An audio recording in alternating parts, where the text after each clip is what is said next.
देखिए जरा G7 की अर्थव्यवस्था। अब ये जिसके सहारे ये बात कही जाती है कि G7 अपने आप में वो ग्रुप है जो बहुत ताकतवर मुल्कों का ग्रुप है, और इसी अवधारणा के साथ इसकी शुरुआत की गई थी कि ये मुल्क जब साथ में आएंगे तो बड़ी बड़ी क्राइसिस जो दुनिया में आती हैं उनसे हटने में, बचने में, बचाने में मदद मिलेगी। लेकिन क्या वो पर्पस सर्व हुआ है? यहां पर है कौन कौन, जरा देख लीजिए। और उस हिसाब से इकोनॉमी अगर आप देखेंगे तो जाहिर है ये बहुत बड़ी इकोनॉमी को रिप्रेजेंट करने वाले हैं। ये अमेरिका इसमें है, जर्मनी इसमें है, जापान इसमें है, ब्रिटेन इसमें है, इसमें फ्रांस है, इटली है, कनाडा है। कनाडा बाद में शामिल हुआ था, ये G6 से शुरू होने के बाद ये कनाडा की इसमें एंट्री बाद में हुई थी। और अगर ट्रिलियंस के, बिलियंस के हिसाब से देखें तो फिर इसमें गिनना ही क्या है। आप देखिए जरा, ये 32,384 गिनते जाइए। अमेरिका, ये डॉलर्स के हिसाब से इकोनॉमी को की तर्जुमानी यहां पर की गई है। 5,453 जर्मनी, 4,379 जापान, 4,265 ये ब्रिटेन, फ्रांस ये 3,596, 2,738 बिलियन के हिसाब से इटली, 2,507 ये कनाडा, 55.32 ट्रिलियन कुल इकोनॉमी ये 7 देश पूरी दुनिया की बनाते हैं। लेकिन क्या इतने भर से काम हो जाता है? जाहिर है यहां पर यह बात कही जा रही है कि केवल, और ये भारत के प्रधानमंत्री ने भी इस बात को अंडरलाइन किया है और जो उन्होंने कहने की कोशिश की है उसके मायने बहुत गंभीर है, बशर्ते उनको समझा जा रहा हो कि केवल जीडीपी के आंकड़ों के सहारे हैसियत का पूरा अंदाजा नहीं होता। अब जरा देखिए दुनिया की अर्थव्यवस्था में G7 का हिस्सा, ये भी जरा समझिए। दुनिया की अर्थव्यवस्था 126 ट्रिलियन की है और G7 इसमें 55.32 ट्रिलियन अकेले रखते हैं। दुनिया की अर्थव्यवस्था में G7 का 43.8% योगदान है और दुनिया के 130 देशों में से ज्यादा G7 की अर्थव्यवस्था है। जाहिर है बहुत बड़ी हैसियत वाले देश हैं, लेकिन सिर्फ इतने से हो जाता है क्या? ये क्या आंकड़ा ये वाकई कोई मोनोलिथिक सोच बनाता है या ये आंकड़े, एक तो अब जिस तरीके से अमेरिका के साथ मतभेद हो रहे हैं अभी देशों के, अमेरिका ने जो दादागिरी की है उसके बाद समेकित रूप से इस पावर को एक साथ नहीं मानना चाहिए। केवल G7 कह देने भर से काम नहीं चलेगा। ये किस तरीके से देखा जाना चाहिए ये भी बड़ा महत्वपूर्ण है। इसमें मैं जरा विनय शुक्ला जी को इन्वॉल्व करूंगा। शुक्ला जी,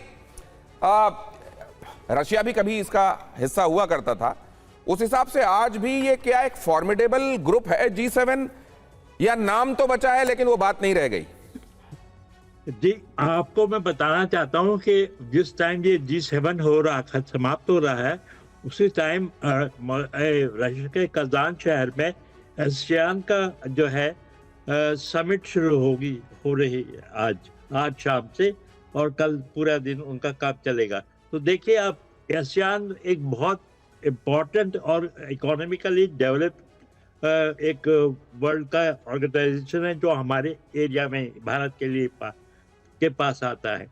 दूसरा ये है कि आप देखिए कि वहाँ पर सिंगापुर, जिसको हम एक बहुत बड़ा एक स्थिरता का जो है एक ध्रुव मानते हैं अपने इलाके में, एशिया में, वो उसके प्रधानमंत्री भी वहाँ आए हुए हैं और जितने भी आसियान के 11 देश हैं सबके नेता वहाँ पर आए हुए हैं। वो जो एनुअल उनका होता है आसियान रशिया समिट जो होता है, तो वो हो रहा है।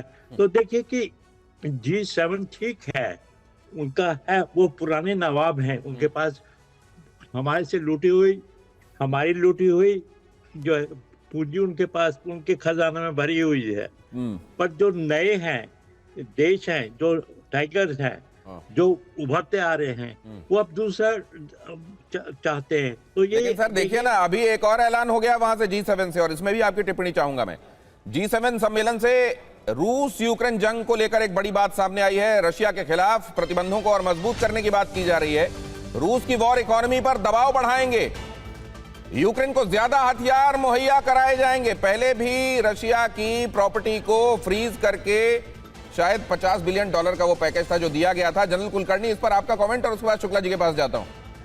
दिनेश जी, यूक्रेन वॉर में यूरोपियन यूनियन ने या तकरीबन 190 अरब डॉलर दिए हैं यूक्रेन को 4 साल में।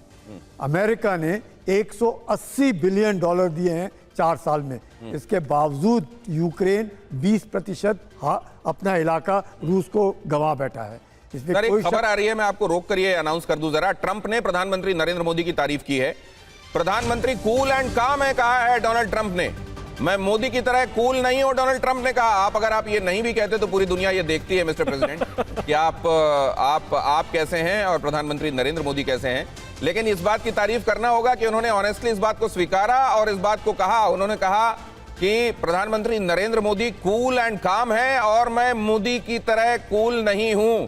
ये एक बात बड़े दिनों बाद डोनाल्ड ट्रंप ने ऐसी कही है जिसमें दुनिया में शायद ही कोई होगा जो कहेगा डोनाल्ड ट्रंप जो कह रहे हैं वो गलत कह रहे हैं। ये अकेली बात बहुत दिनों बाद उन्होंने ऐसी कही है कि शायद उनकी साख इस बयान से एक बार फिर से थोड़ी सी लौटे। इस खबर पर बने हुए हैं, क्या हो रहा है वहां, द्विपक्षीय वार्ता में क्या हो रहा है और समेकित रूप से G7 से क्या संदेश निकल रहे हैं पूरी दुनिया के लिए, निगाह बनी हुई है।